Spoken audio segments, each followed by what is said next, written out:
ओम नमः शिवाय सीरियल को फुल HD क्वालिटी में पूरा देखने के लिए हमारे चैनल को सब्सक्राइब करें और बेल आइकन को दबाएं ताकि आपको हमारे नए नए एपिसोड्स देखने को मिलते रहें। मैं ओंकार, देव हो अथवा दानव, गंधर्व हो अथवा मानव, प्रकृति के नियम सभी के लिए समान है। मैं भी न टूट नियमों का पालनहार हूं। मैं ओंकार। नारद भी ब्रह्मदेव से अंधकासुर को दिए जाने वाले वरदान की चर्चा करते हैं। कैलाश पर पार्वती के शैल पर्वत से लौट आने पर शिवगण उनकी जय जयकार करते हैं। जहां भी शिव पार्वती के मध्य अंधकासुर की चर्चा होती है, ब्रह्मदेव अंधकासुर को इच्छित वरदान और दृष्टि प्रदान करते हैं। तपस्या में सफल होकर जब अंधकासुर पितामही दिति के पास आता है तो वो इंद्र, विष्णु, मानव जाति सभी से प्रतिशोध लेने का आदेश देती है। तत्पश्चात अंधक अट्टहास करता हुआ प्रहलाद के दरबार में पहुंचा और घोषणा, महाबली दैत्यराज अंधकासुर की, महाबली दैत्यराज अंधकासुर की। श्रीमन्नारायण नारायण नारायण। महाबली दैत्यराज अंधकासुर की, महाबली दैत्यराज अंधकासुर की, महाबली दैत्यराज अंधकासुर की। नारायण नारायण। अंधक ने स्वर्ग पर ना सही किंतु स्वर्ग की अप्सराओं पर अधिकार अवश्य कर लिया है और अपनी विजय का डंका बजाता हुआ धरती की ओर चला जा रहा है। किंतु इसका परिणाम क्या होगा? नारायण नारायण। इसके परिणाम के विषय में तुम सोचने वाले कौन होते हो नारद? परिणाम के विषय में तो केवल भगवान भोलेनाथ ही बता सकते हैं। देवी पार्वती, कहां हो तुम? कहां हो तुम देवी?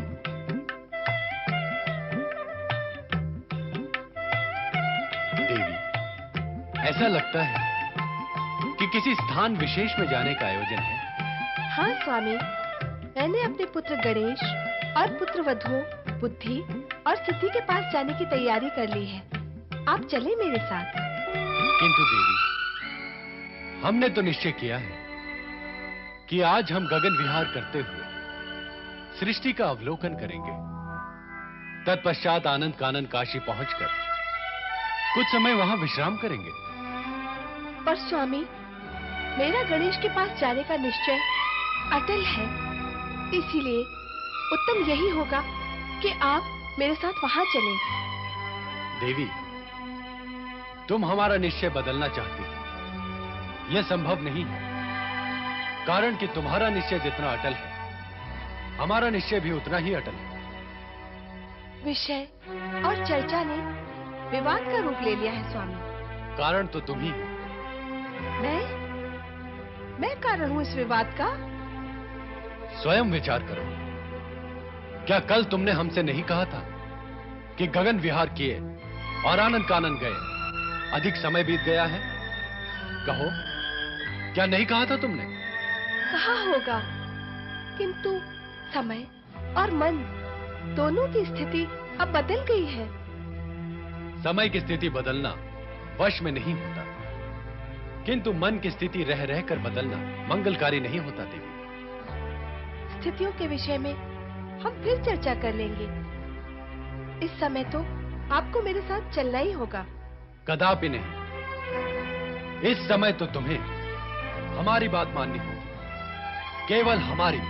आपका ये हट और आग्रह का कारण मैं समझ रही हूँ स्वामी, भली भांति समझ रही हूँ। हमें भी समझ लेने दो, क्या है वो कारण? कारण? कारण आपके साथ है और आपको ज्ञात नहीं। आप गणेश के पास जाना नहीं चाहते, कारण कि वह गौरी पुत्र है, मेरा पुत्र है। अपने पुत्र कार्तिकेय के पास तो आप हर अमावस्या को पहुंच जाते हैं, किंतु जब भी मैं गणेश के पास चलने के लिए कहूँ आप टाल जाते हैं। ये तुमने तेरे मेरे की चर्चा क्यों आरंभ कर दी? क्या होता है ये तेरा मेरा? निम्न कोटि के लोग दैत्य और असुर करते हैं तेरे मेरे का व्यवहार, और अब तुमने भी आरंभ कर दिया।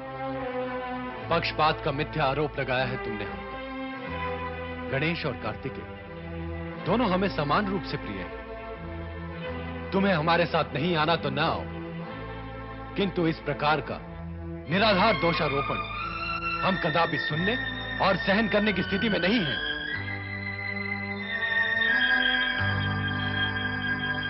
आप कुछ भी कहते रहे स्वामी, किंतु मैं गणेश के पास जाऊंगी और आपको भी अवश्य ले जाऊंगी। प्रणाम भोलेनाथ। क्या बात है स्वामी आप? नंदी, हमने पाशुपत व्रत की साधना के लिए अज्ञात स्थान पर जाने का निश्चय किया है। हमारे विषय में यदि पार्वती पूछे तो उनसे कहना कि हमें व्यर्थ ही ढूंढने की चेष्टा न करें। हम मिलेंगे नहीं, कारण कि हमें ढूंढने में उनकी दिव्य दृष्टि भी उनकी सहायक नहीं हो सकी। नंदी, नंदी, स्वामी कहाँ है? प्रणाम माता। भगवान भोलेनाथ अत्यंत रुष्ट दिखाई दे रहे थे और उन्होंने कहा है कि वे पाशुपत व्रत की साधना के लिए अज्ञात स्थान के लिए जा रहे हैं, इसलिए आप उन्हें ढूंढने की चेष्टा ना करें। नंदी, भोलेनाथ को तो मैं ढूंढ ही निकालूंगी और उन्हें अपने साथ गणेश के पास भी ले जाऊंगी। माता, भगवान भोलेनाथ ने कहा है। क्या कहा है? बताता हूँ, बता रहा हूँ। माता, भगवान भोलेनाथ ने कहा है कि आप अपनी दिव्य दृष्टि से भी उन्हें ढूंढने में सहाय नहीं हो सकेंगी। क्या? मैं नहीं कहता, भगवान भोलेनाथ ने कहा। माता, क्या आप भी रुष्ट हैं? क्यों? केवल तुम्हारे भोलेनाथ ही रुष्ट होना जानते हैं, क्या मैं रुष्ट नहीं हो सकती? हो सकती हैं, अवश्य हो सकती हैं। हो ही रही हैं। देखने से ही लगता है कि आप रुष्ट हैं। केवल लगता ही है, किंतु हूँ नहीं। अब तो ये देखना है कि भोलेनाथ मेरी दिव्य दृष्टि को कैसे रोकते हैं।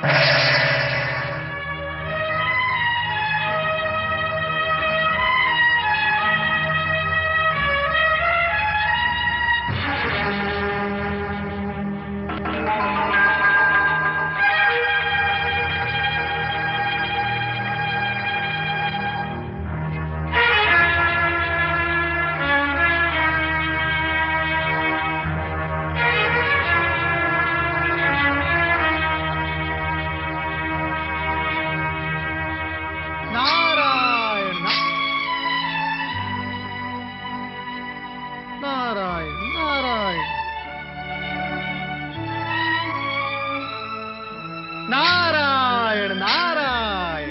माता, आप किसे ढूंढ रही हैं?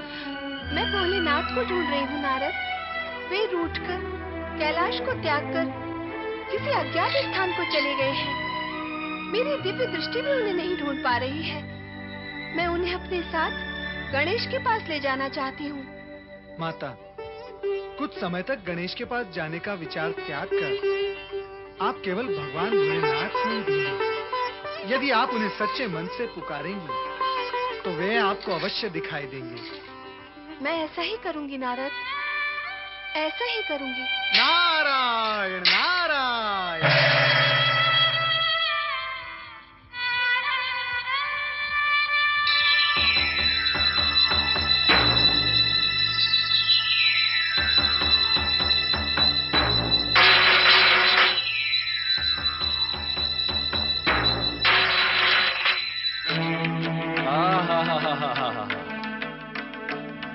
अद्भुत, अद्वितीय,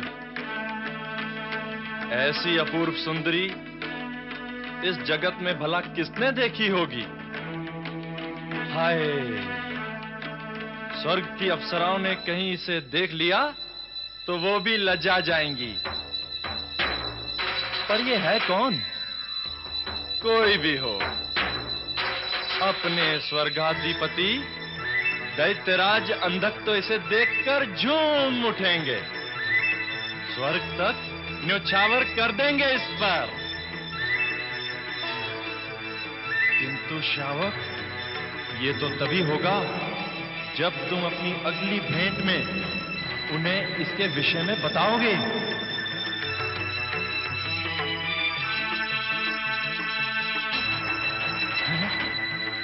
और ये कहां चली गई?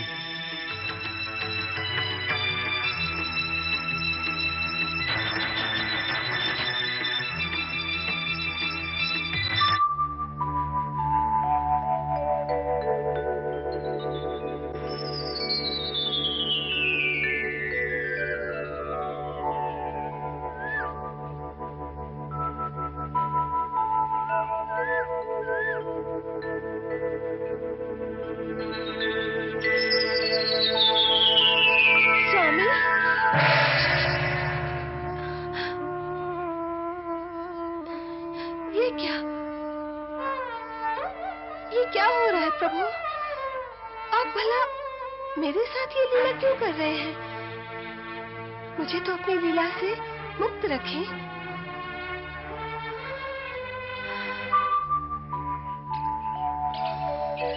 स्वामी, मैं आपसे ये कहने के लिए उत्सुक हूँ कि अरे स्वामी, मैं आपसे कुछ कहना चाहती हूँ और आप बार बार अदृश्य होकर मुझे अपनी लीला दिखा रहे हैं। मैंने आपके प्रति जो रोष प्रकट किया था उसके लिए मैं क्षमा मांगने आई हूँ, पर आप मुझे क्षमा करने के लिए सामने प्रकट तो हो। कृपा कर मुझे दर्शन दे स्वामी। स्वामी, ये कैसा छल कपट है? इस छल का कारण, ये कपट किस लिए? तो मैं छली हूँ, कपटी हूँ, तो जाओ, क्यों आई हो इस छली कपटी के पास? नहीं प्राणेश्वर, नहीं, आप छली नहीं, आप तो मेरे स्वामी हैं। और स्वामी कभी अपनी प्रिया को इस प्रकार भ्रमाते नहीं, तरसाते नहीं। भला बताइए तो, आप ऐसा क्यों कर रहे हैं? स्वामी का कर्तव्य तो तुमने बता दिया, किंतु प्रिया का कर्तव्य बताना भूल गई, इसलिए कि प्रिया स्वयं भूल कर चुकी है। भूल? कैसे भूल? उत्तम, तो की हुई भूल भी भूल गई। प्रिया यदि अकारण रूठ जाए तो स्वामी के मन की स्थिति क्या होती है? स्वामी रूठी हुई प्रिया को बार बार मनाना चाहे, और प्रिया मानना तो क्या, सुनने को तैयार नहीं, तो स्वामी का मन कितना पीड़ित होता होगा। इसका अनुभव तो तभी होगा जब प्रिया को भी ऐसी ही स्थिति का सामना करना पड़े। अब समझिए मेरे बार बार अदृश्य होने का कारण। प्राणेश्वर, प्राणेश्वर,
शिव लीलाएं अद्भुत और कल्याणकारी होती हैं। वे अपने भक्तों पर, चाहे वे असुर हो, देव या मानव, सदा कृपालु रहते हैं।